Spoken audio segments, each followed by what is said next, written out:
好，带你来看到军事方面的话题了啊，可能93军人节也越来越近了啦。我们现在看到什么？看到了两边美中之间的军事能力一再的会被拿出来讨论着。结果呢，在这个时候多事之秋，这个是美国发现了美军20亿的 F-18超级大黄蜂竟然坠海了。这架美国海军的大黄蜂战机呢，说是掉到他们 Virginia 那边的海岸附近海域，然后呢，飞机上头的飞行员有获救，但是这已经是10个月里头的第6架，所以每一次只要发现有频繁的发生的时候，大家就会再回头去检查、去讨论，到底是不是这一系列的飞机，其实这个型号已经开始老旧了。出问题了，要怎么修？还能修吗？现在呢，大家就想，那你有没有新的？好，美国呢现在讲他们在做新的部分，希望能够加速制造，每30个小时，希望能够交付一架 F-35的中央机身。基本上 F-35现在也算是他们最新的一系列的战机了嘛，虽然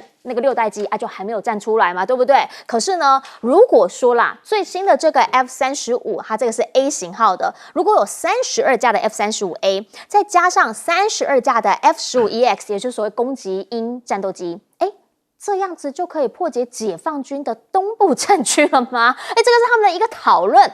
他们美国米歇尔航空航天学院一个军事推演，说用这样子的一个组合混合编队，然后去掩护 B2 跟 B21隐身轰炸机，然后进去之后呢，整个解放军的防空体系直接被炸毁。但是网络上面的人是讲，你有没有太忽略了现在中国的防空实力第一？那你知道人家现在的雷达、这个电讯战方面的实力是怎么样吗？会不会你过去之后，其实最后是自己送上人头呢？这次93呢，他们在讲了，说歼35有可能会亮相阅兵，专家甚至预言说呢，这是世界最先进的舰载机。直接就是把它拿来跟 F-35做对标嘛，好，认为说它是可以打败 F-35的。其实呢，现在美国的海外军事实力有很多人在调查之外，还有就是他们的纪律问题，因为最新传出的是，美国空军说有1名的美军飞行员在日本当中死亡了。这个地点呢是在日本东京的多摩地区横田基地，但是是什么原因，现在还不知道，还在调查。这个也还在调查。前几天呢，在冲绳这一边，一个2栖运输舰起火了，然后据说有烧到12个小时，但是呢，我们就看到很多的烟。那外壳目前看起来还是厚，可是呢，传出有2位水手轻伤，什么原因？说现在还在调查。但是呢，美国跟日本这边的讲法，针对于烧多久不太一样。日方说灭火已经超过15个小时，但美方强调是12个小时扑灭。但不管是多少啦，都是烧很久。发生了什么事？现在还没有进一步的对外说明。不过呢，现在美军就告诉大家了，我们其实实力还是很好的。美军讲他们的无人机投弹，现在呢却是被传出说他们的大型无人机常常会被胡塞给击落下来，因为他们发布一个小型无人机的训练视频啦，讲的就是说史上第一次可以从小型的无人机投下实弹手雷，但后来呢却被发现说这个战术呢基本上好像外面已经很多人能够做到了，所以后来呢也传出他们赶紧把文给删了，甚至呢现在也更多人在讨论的是，你有没有想过，现在也门在每次做空袭的时候，你 MQ9 死神有被人家打下来多少，还是胡塞呢？所以呢，现在很多人就会在讲这个实力问题，是不是你自己要好好的来检讨一下内部的军需状况？美国媒体防务新闻呢讲得更直接了，说不是只有空中飞的，还有是你的防务系统，这是萨德。他们说陆军的萨德反导库存是低的，让人无法接受。这在未来会让美军变得非常脆弱，因为要4年产能才能够补充12天冲突的消耗。换句话说，它后线的补给如果跟不上来，真的发生什么事情的时候，它又该怎么办呢？而且更别说了，这不但是中方而已，线下有在打仗的俄方。好，俄方呢说1个月来最大规模的空袭导弹呢，还直接给你打到了乌克兰美气工厂。不对，如果他真的知道那个是美国工厂，他会打吗？所以很多人在讲，这个会不会不是不小心，而是他其实根本知道那里是哪里？可是他还是给他打下去了。所以呢，这一些就会让大家开始在问：以前让人家看了会往后退3步的美军，现在是不是不太一样？请教亮哥，包括了超级大黄蜂 F-18，10个月摔6架。美国因为建军时间比较长嘛，然后它的军备迭代的汰换，坦白说了，比起中国大陆。那它很多军备都是旧的了，这海军更明显啊，所以陆续会发生一些状况，其实并不意外了啊。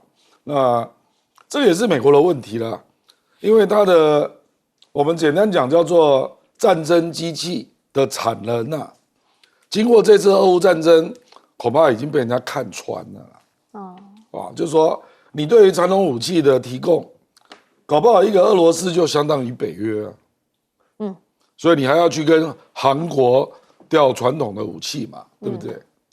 那我们也看到北韩自动去投入俄罗斯啊。可是你可以看啊，俄罗斯它那个战争机器是存在的当它从伊朗引进无人机的技术，它立刻就可以进入量产。对，而且速度很快哦，产线全开，1年就全开了。对所以你看，你刚刚讲到乌西这个攻击。俄罗斯就出动了500多架的无人机啊，昨天史上最多7月以来最多。对啊，所以我的意思就是说，俄罗斯都这样了，那中国大陆呢？中国大陆那个产能一般估计比俄罗斯还要大啦。尤其是无人机、无人艇这个领域所以我觉得是这样啦，就是坦白说，自从进入我们说防空导弹或各式各样的导弹。然后无人机的时代你美国连也门胡塞武装都搞不定，这已经严重影响到你的军威了。因为他就笃定你嘛，你不可能打我也门嘛，你敢派地面部队吗？地面部队有人估计你至少要派个5万以上，不然不会有效果嘛。结果他就敢攻击你，而且是攻击你的军舰对，甚至攻击你的航母我说全世界没有人比胡塞武装更勇敢，不是吗？所以这种以小博大，无人的作战都可以发挥到这个程度，那你敢进入中国的领空，就随便这样讲。中国的防空体系，我觉得美国恐怕自己度量一下，也大概不会轻易去碰因为连在苏联时代都没发生过何况是中国目前这个状况。所以我就紧接着请教帅将军，因为我也很好奇，32架 F-35A 再加32架的攻击鹰，就可以破解东部战区吗？你吹，反正没有做过嘛，随他吹吧。你以为你面对的就是中国的防空飞弹吗？他做歼20干什么的？对不对？做6代机干什么的？对啊，对不对？他还有很多电子干扰的部队，对不对？所以这个问题现在打仗没有说，请一个单一主角上场去玩一玩的，这个不太可能嘛。而且你所谓隐形现在人家找到破解的办法，而且你还带了一票是不隐形的，对不对？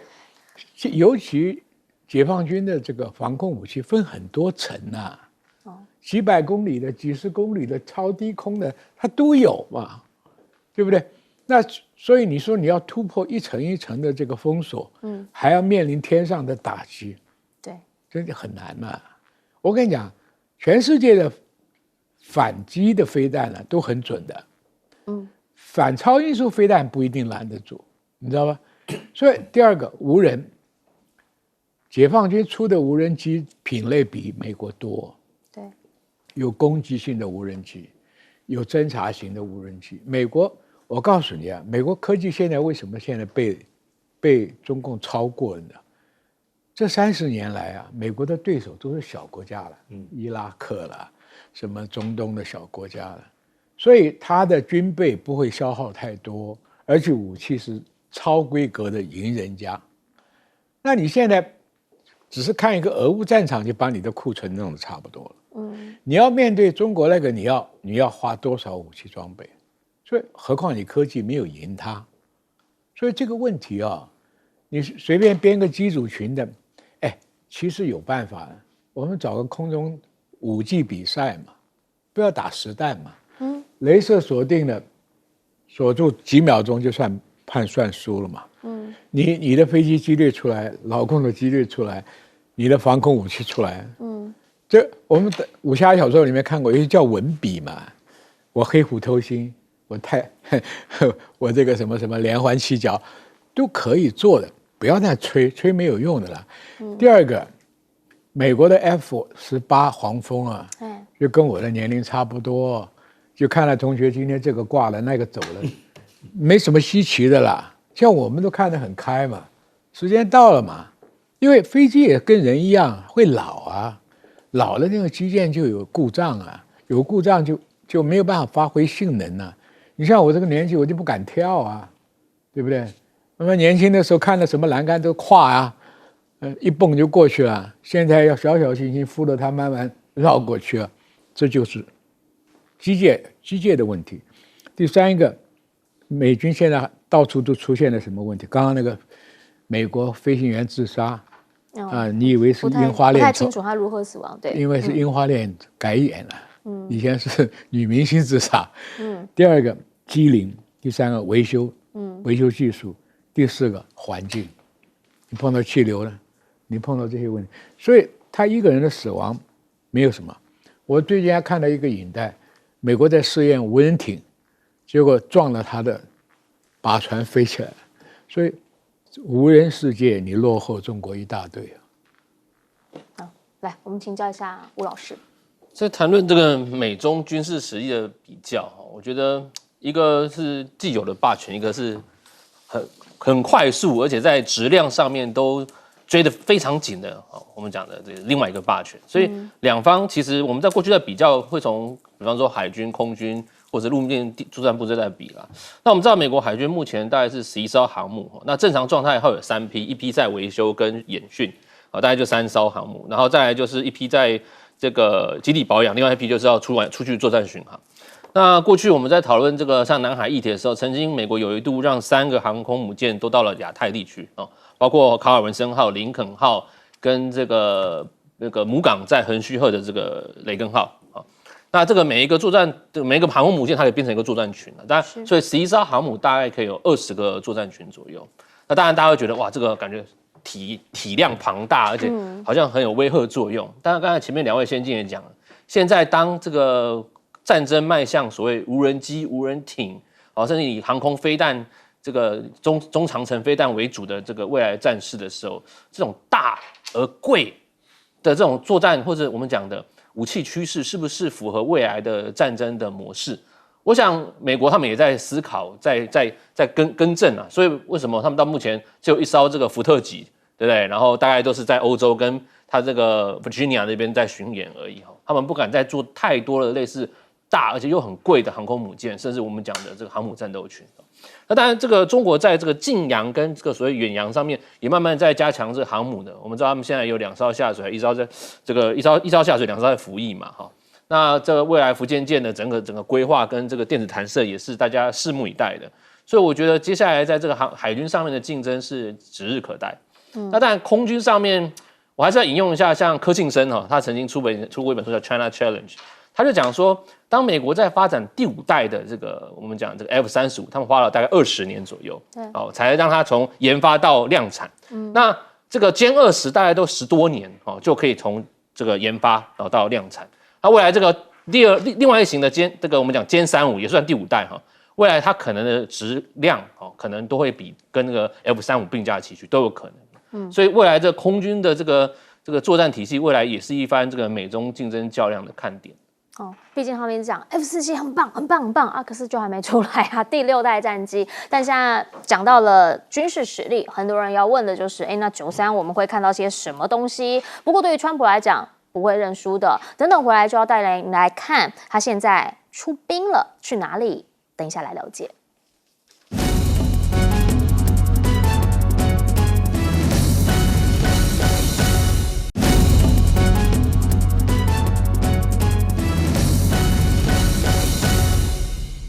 好，我们讲到川普不会认输的，来看您看哈，他之前是把国民兵调到了加州，现在去哪里嘞？来，现在是直接进华盛顿 DC， 而且呢，不但是800名的国民兵来这里，他还现身，因为华盛顿它比较近嘛啊，带什么来慰劳大家？带白宫里面的汉堡来慰劳大家，然后带很好吃，不是来自白宫但很好吃的披萨来慰劳大家，说我们一起庆祝，然后再回到工作的岗位上面，甚至预告了要跟大家一起夜巡街头。他的讲法就是因为华盛顿 DC 现在状况不好啊，治安不好啊，所以呢，他要跟这些国民兵一起来守卫治安。可问题是，在地人也有人在问你。派那么多人进来，要干什么呢？你开那个战车这么大台进来是要干什么？因为发生意外了，这个是国民兵的军用装甲车撞到了一台民间的这个 SUV， 相撞之后呢，有人被困在车子里面，就会让大家反而有一点担忧，觉得川普是不是会有点没事找事？好，可是呢，这个国家是认为川普真心在恶搞，没事找事。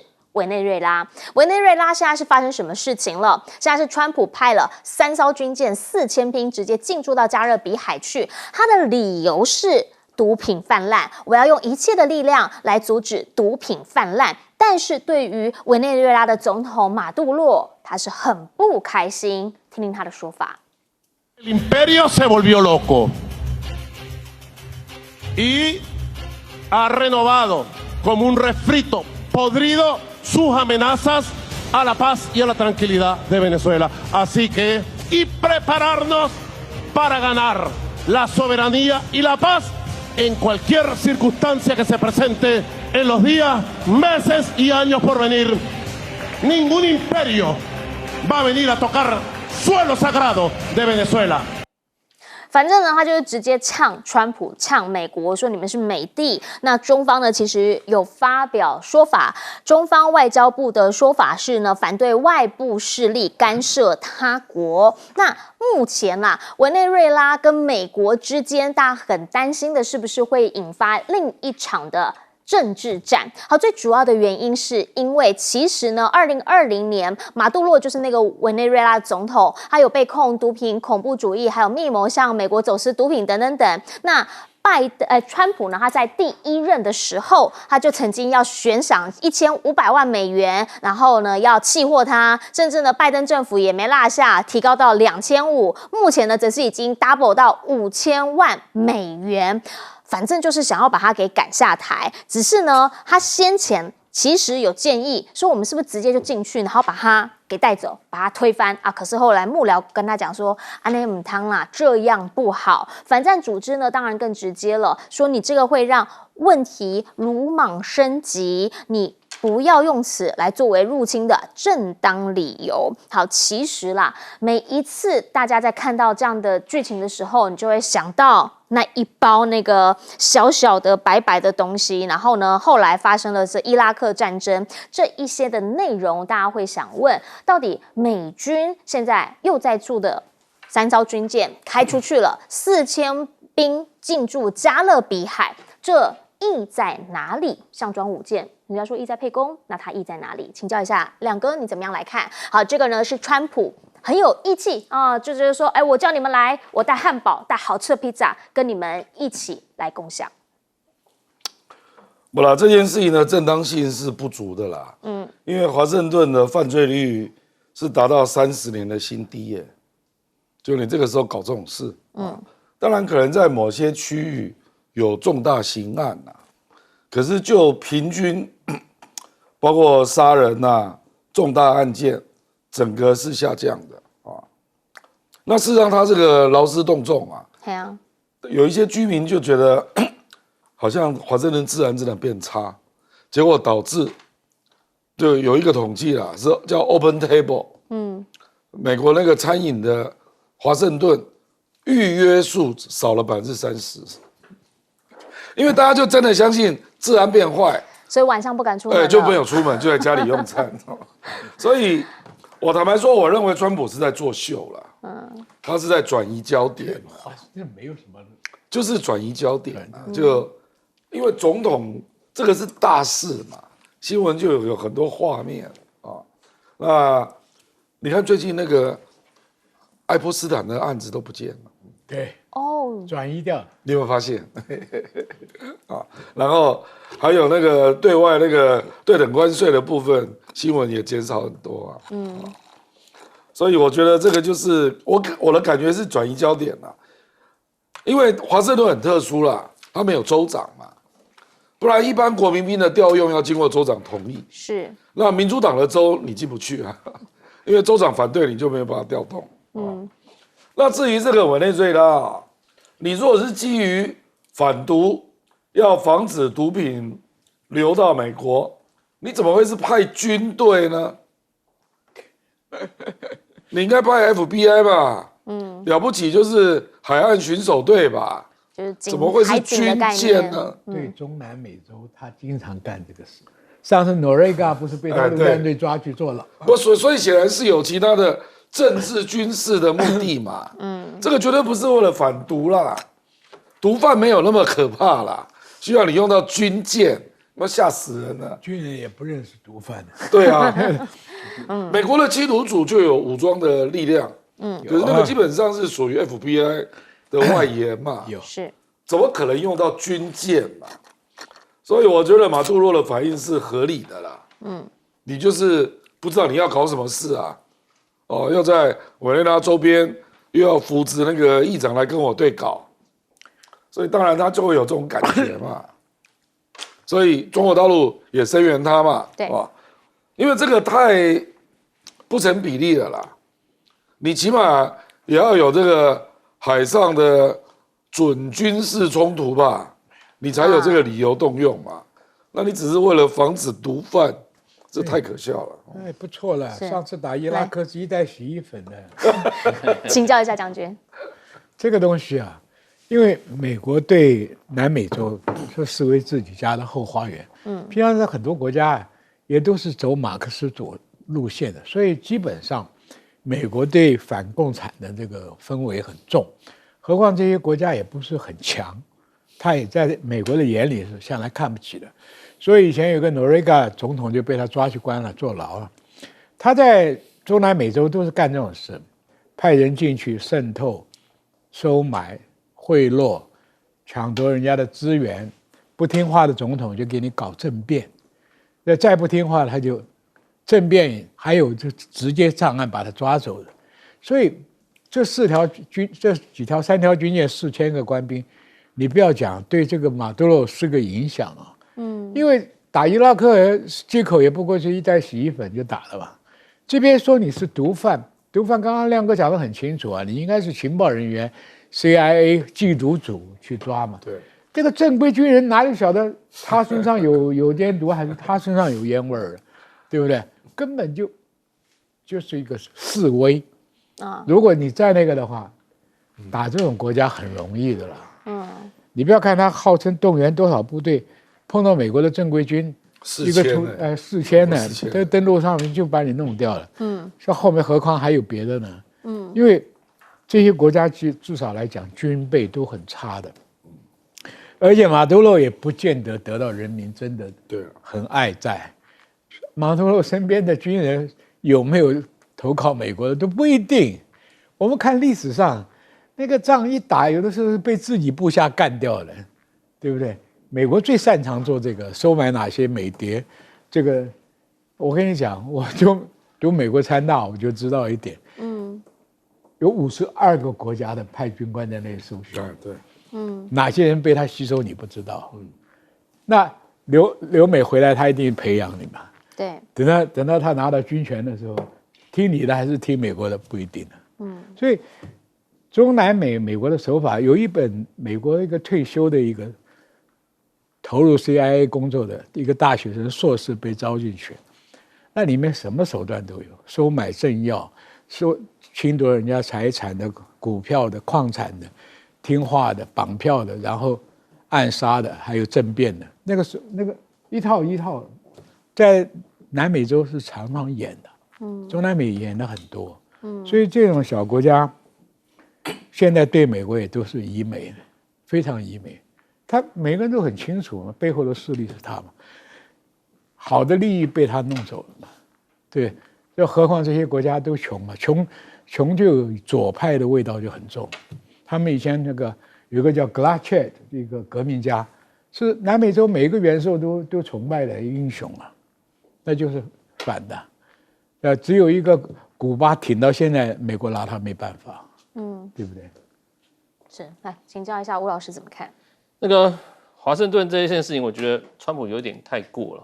我们要知道，他是因为有一个21岁的国会实习生被人家杀害了，然后还有另外一个是这个政府教育部员工被抢车子，所以川普觉得哇治安很差，所以他要这个动用这个所谓地方自治法第740条，所以总统在紧急状况下可以什么？他要接管华府哥伦比亚市警察局所以他就说他直接跳过那个市长叫 Bowser， 他说我要把你那个警察局长这个 Pamela Smith 换掉，换成我的缉毒局的局长叫做科尔。他说科尔上去，你管这个警察局。各位观众，我们知道华府美国的重镇，它是一个非常蓝的地方。2024年Harrison 拿了90%的选票，川普只拿了60%呢，所以基本上整个那个地方是蓝成一片。所以对川普，我觉得川普感觉芒刺在背，他不想说哪一天我是不是会被这个民主党的人乱搞而且他这个市长 Bowser 从2015年当到现在。对，我2022年在华府 Stimson Center 当访问学者的时候，他刚好那时候在选连任，他支持度非常高，而且他在很专注在华府的治安。当然华府的游民问题是很多啦。举例来讲，我那时候住在乔治华盛顿大学对面对个街的一个维多利亚式那种200年的房子。我去的时候，旁边就一个帐篷是游民。我那边待了2个月之后，我离开的时候变成3个帐篷，而且他就在我的门口前面。有没有治安的威胁？对，那当然会觉得很危险。不过那个时候经过的时候会有点讲说，有人在这边。那时候是拜登执政拜登执政的时候，他对于这些问题，基本上各州都是很麻烦、很头痛的问题。你不用讲华府、旧金山、洛杉矶，游民的问题非常严重。那川普上来之后，他觉得，这是我的办公的地方虽然我很喜欢在佛罗里达，但是我3不5时在这边接见那些谈判的人。你看到这么多游民在这边，他当然想要处理啊。他说你 Bowser 不处理，我来处理。问题是 Bowser 他很认真，他也在专注这个事情，所以基本上 Bowser 有讲，就是哥伦比亚市长讲，他说2024年的犯罪率是比2023年还低你为什么都在提过去的犯罪率，不提2024年的犯罪率跟我们现在这个游民少很多的问题所以我觉得这上面的政治上的角力，还有川普喜欢用他的这种所谓的权力来这边东搞一下西搞一下的这个蛮明显的啦。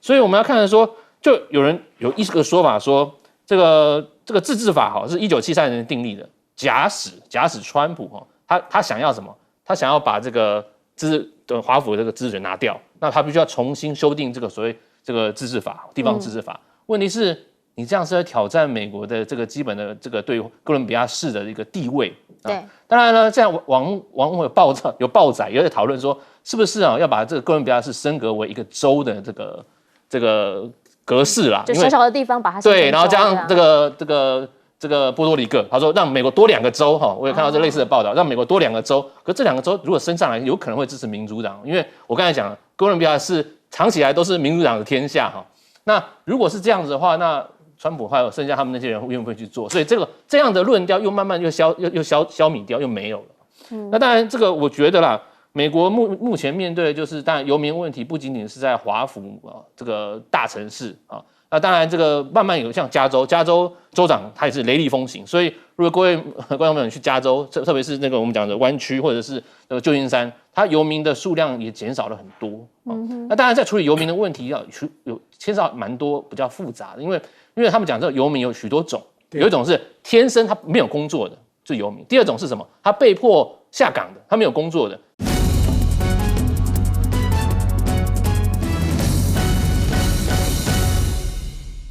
大家晚安，我是严莹，欢迎来到新闻大白话。接下来这一小时国内外大小事，要用您听懂的话说给您听。先来介绍这一小时来宾，首先要介绍的是退役中将帅化民将军，大家好，以及耶鲁政治学博士郭正亮，大家平安，还有政大外交系教授吴崇涵老师。主持人好，大家好。好，那首先带你来看到的是莱尔校长现在已经形成自己一个小宇宙了而也被发现1创、2创、3创，一直有在创。最新一集带你来看。你怎么可以闯红灯？我不仅闯红灯，我还撞你。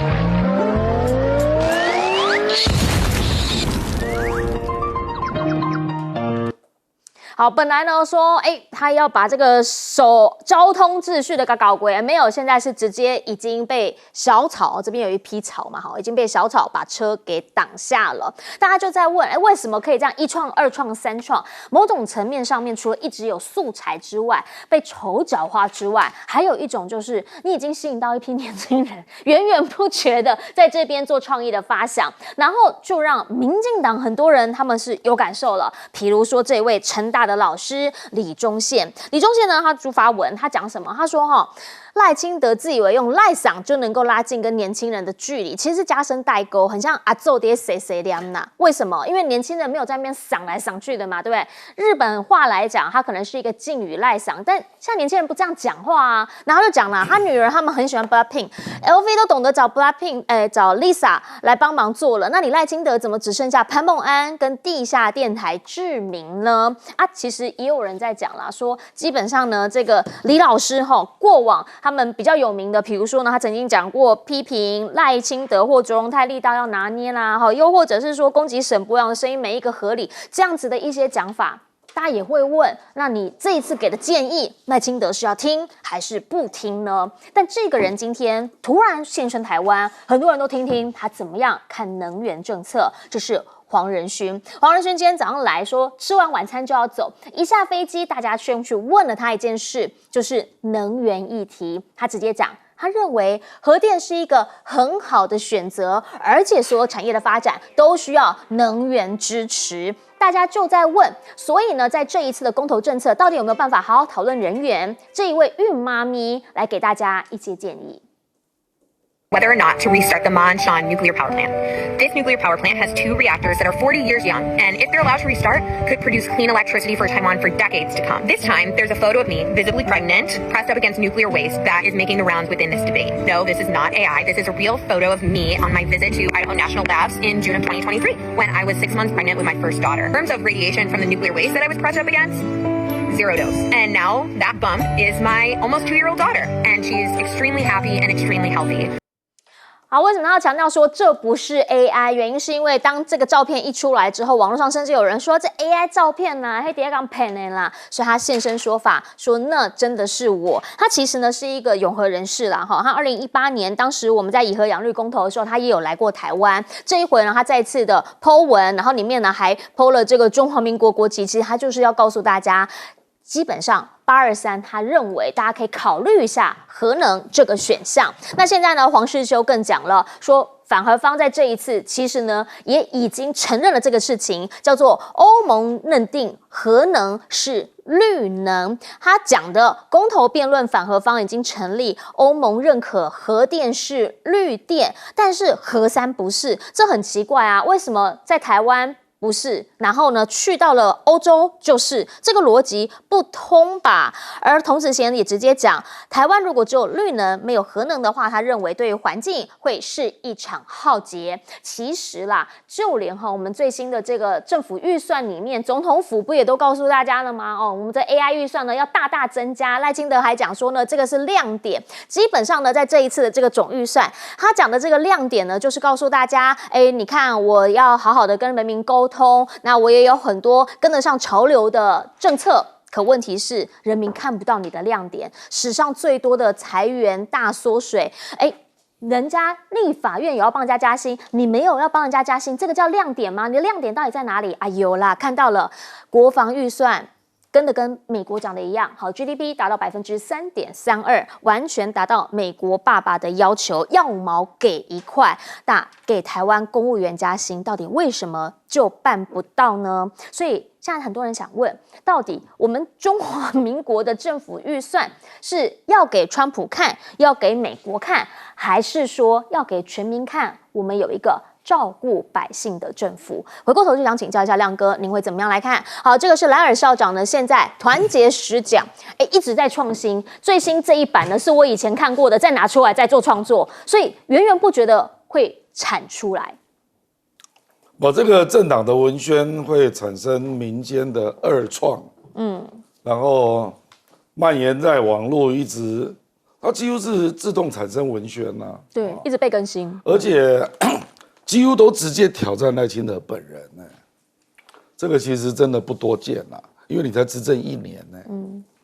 我真的觉得赖清德执政1年，宛如执政末期啊，这个真的太罕见了。比如说，他今天传出来的啦，龚明鑫来接经济部长，张尊涵来接行政院秘书长还是从他的圈子里找那行政院秘书长大家都知道是要跟立法院做沟通的啦，是我不知道张尊涵怎么会有这个分量也没有当过立委，也没有当过重要的，就是大家觉得你分量很足的党的干部行政院秘书长赖清德2016来接行政院长，行政院秘书长是卓荣泰对，大家不要忘了所以我觉得真的就是有点给人家感觉就找不到人比如说从外圈去找我觉得他时间也很赶所以就变成今天这个状况那还有国防预算，事实上美国对台湾的国防预算增加，也包括人事费美国是认的那明明在野党就通过条例，你就硬不把它放在国防预算，你这不是摆明要继续跟在野党对抗吗？而且他要把人事费的部分加薪要释宪你想想这是什么样的选择？你的国防预算，你去呼应美国的要求，增加到 GDP 的3.3%，然后自愿意加薪，故意把它删掉。我觉得这个就是有点故意了，不然你就会让人家觉得你就是完全只照美国要求你做的做了，就是增加军购嘛，增加防卫韧性嘛，美国交代的你都做。在野党通过的你不做，在野党通过的这个其实美国是认的国防的人事费当然是国防预算的内容北约也可以这样做那就摆明不要。我跟你讲，你摆明这个不要你去想一想，你其他的预算会过吗？比如说赖清德想要搞那个碳中和的预算，一下给人家编9000亿，编到2030都超过你的任期，我跟你保证，在野党绝对不可能让你过的啦。尤其你能源搞成这样，而且川普爸爸都指示了，说太阳能就是一个世纪骗局，所以我觉得这个党真的是很奇怪啦。就赖清德跟卓荣泰，你明明已经承认726败选了，你到现在还要跟在野党硬杠所以我看到这个预算我就第一个想到这个张尊涵你真倒霉你到行政院就第一个碰到这个事我不知道你以后怎么去协调总预算的通过。但现在也有人讲他这个换血当中，有人认为说是不是希望让民调回来一点点，所以昨天传出那个李洋，年轻人现在讨论还蛮热的，找李洋当运动部长，说会不会吸一点年轻票回来？你要在这里谈吗？你怎么看？我跟你讲，我当过体委会副主委我们体育界是非常复杂的生态了。本来李洋是我们羽毛球界的，我当过羽毛球理事长，我是乐见他来接羽毛球理事长他本来自愿也是这样是，我觉得非常好。他才30岁，这个时候接羽毛球理事长是刚好。你一下要接运动部长，我的老天我讲大白话啦，我认为赖清德会害到他了。你到运动部长，我讲白了，你立即要处理体育界里面的各种派系生态，然后这种运动都来跟你要钱，因为我们的运动部主要就是处理预算的分配嘛，还有选手的福利嘛，那各个哪一些要列入黄金的项目嘛，我跟你讲，你没有一定的分量，你根本就压不住啦。所以网友现在很多人在讲啦，说很担心他被叫来救民调结果后来呢反而变成被玩坏掉，就很担心他。真的是为了吸引年轻人的注意。可是李洋是个人才你要好好栽培他。你先让他当羽球理事长嘛，那羽球好歹也是台湾8大项目，是啊，那当完理事长，熟悉各个领域，让他再进入运动部嘛。可是你不是嘛？你这有点揠苗助长嘛，真的会害到人啊。是不是现在在这个人事案完了之后，像亮哥刚刚的评论，他想说，哎，是不是金价波浪啊，波啊？但也想要请教一下帅将军，即便是如此，可是呢，你现在看到他在讨论预算的这个层面，就会让大家觉得说，那奇怪了，如果是这样的话，你为什么对内还要有那种好像是国民党或者是民众党通过的，你就要释宪，释宪完之后我可以再追溯给你，但是我要先释宪的那种感觉？就是基本上他不赞成嘛。但是问题你是替国家想吗？还是替你的嘛？为了抵制国民党的那一点快感呢？哎，今天没有人愿意当兵呢。哎，你把钱通通买武器有什么用啊？我跟你讲啊，我这很关心国军的问题了。今天国军的问题是买什么武器也是要人操纵嘛。而且你拿那个动员的兵，那是叫送死的炮灰嘛，你一定要用志愿役的兵精训精练才经得起打吧？你不是宣传要打作战润训吗？那个部队一打就散了，你那个部队要来干嘛？第二个，买武器，对我们是装备很差，但是问题是美国没有好东西给你。刚好我天天看到解放军在发布他的新武器。解放军的每一个新的武器，就是针对你美国的能力来设计的，一定要超过你，而且要克服你。好了，第一个，美国不肯把尖端武器卖给我们；第二个，买来的这个垃圾品，我讲难听点，真的不好听，叫垃圾品。因为我不是今天才讲这个话，我到美国国会就讲过这个话，对不对？你卖的就是 garbage， 因为为什么不堪用嘛？过时的，或者是战场上没办法敌的。你说最近买一批无人机，你会发现俄乌战场上，连乌克兰都可以一次击落你俄罗斯几百架无人机，就是说已经有克制的东西了。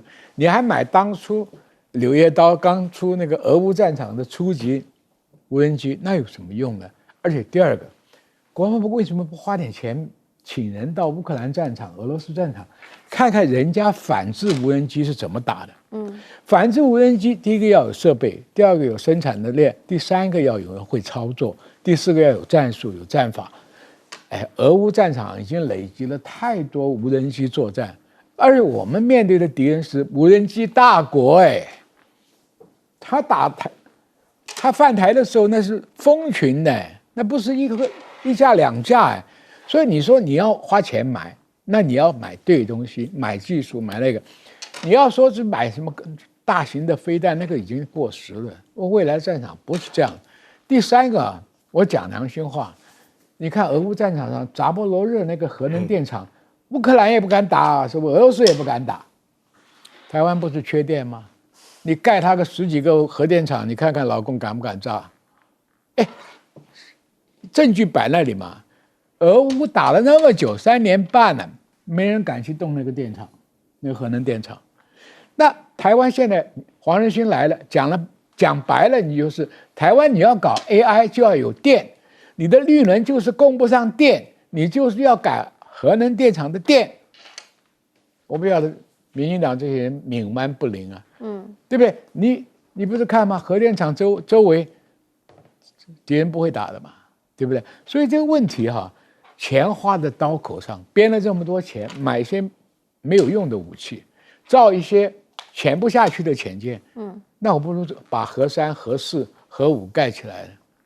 那台湾民生乐利啊，也有经济有发展了，AI 有发展了，也有防护作用啊。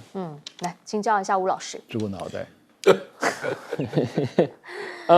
我们国防预算编高哈，要跟美国买武器，我觉得是赖清德感觉到这个所谓的美国这个 MAGA 哈，美国在伟大这一派人哈，新右派哈，感觉跟台湾渐行渐远啊。之前不是讲说我们如何有篇文章 How 台湾 lost Trump， 我们为何失去了川普？对啊，这里就变成讨论到说，那台湾跟美国的关系是不是越远？啊，台湾是不是有着以美论的情况再度升高？好，那这个东西我们要取要看更科学的方法来看了哈。其实芝加哥这个所谓芝加哥全球事务委员会 Chicago Council for Global Affairs， 他们过去都在做民调，他们是问的是美国人哈。第一个，我们要先从美国人看，美国人自己都觉得哈，我们卖武器去台湾都比送军队去台湾都来得好。2022年哦，支持卖武器给台湾是74%，可是呢，支持送美国大兵到台湾，如果发生战争，大概就40%。这东西呢，逐年降低啊，从2022、2023到2024，支持卖武器给台湾的只有从74%掉到去年的5.9%。支持美国大兵来帮助台湾呢，从2022年的4%掉到去年剩下3.6%。各位观众朋友，到2024年的民调，只有3.6%的美国人认为台海发生战争可以出动美国大兵，这是美国人的想法哦。好，那么转过来看台湾人在想什么？选举研究在今年也做了民调了，最新的民调，他们认为台湾发生战争，美国大兵会来救吗？不会，相信不会跟绝对不会的4.5%了。好，相信会或绝对会的大概4.2%。观众朋友不要被骗哦，中间里面有一个不表达意见的11%。对，什么叫不表达意见？这些不表达意见是我不知道，我觉得不可能，或我不回答。这些，请问他们会认为美国人会派兵来吗？所以基本上我们在看这个问题的时候，你要看的是认为会派兵来就只有4.2%，其他的超过5%，大概5.8%都觉得不会啊。基本上过半数，将近快60%都觉得美国人不会来。好，那这个时候有一个台湾有一个媒体叫美国观测站，他们说川普对台湾的这个林林总总哈点点滴滴哈，感觉他对我们很坏，但是这个时候绝对不是炒作以美论，相反的，我们要什么谨慎小心的处理对川普关系和对美关系哈。我想请问什么叫谨慎小心的处理？是说当美国民众百姓对还有 MAGA 这群人对台湾的承诺减少，我们要怎么样？我们还是要继续支持他们吗？还是我们要期待美国民主党再回来呢？好，第二个，当台湾老百姓对于这个所谓的美国安全承诺减少了，那我们该怎么样告诉台湾老百姓，你要去相信美国呢？如果你不相信，你就冠他以美论的大帽子吗？最后，我再补充一点 ，Brookings 的民调哈，布鲁金斯我们大家耳熟能详哈，他做了民调，他是委托台湾2个学者，一个还是美国人啊，他们做的民调很有趣，他们说你认为美国是不是值得信赖的盟友？将近40%的台湾老百姓不信任，40%哦，而且还有所谓中立的超过2%多，觉得他可以信任只有2%3%。简单来讲，台湾的老百姓只有2%3信赖或非常信赖美国是值得信任的盟友，在川普的执政底下，所以民调讲得非常清楚。我们现在要做的东西，除了你要给他买武器，取得他们信任之外，你要去了解这所谓 MAGA 跟新川普们或者川普们这个所谓新右派到底在想什么。你甚至我们讲接下来不管是徐世俭也好，或是任何一个驻美代表也好，对于这个新右派的人士，你到底有没有非常通盘的了解？就是在台湾，好，我们目前看到的是钱看起来是要花了嘛哈 ，GDP 3.3%，那我们就想问，钱花下去了，那我们能够得到什么？台湾老百姓想要加薪，你现在告诉我们没有，我们有很多其他的这个钱的运用，那我们再把钱丢在那里面。我们能够得到什么？我们真的需要帮助的时候，他会来吗？好好来告诉我们。先进广告。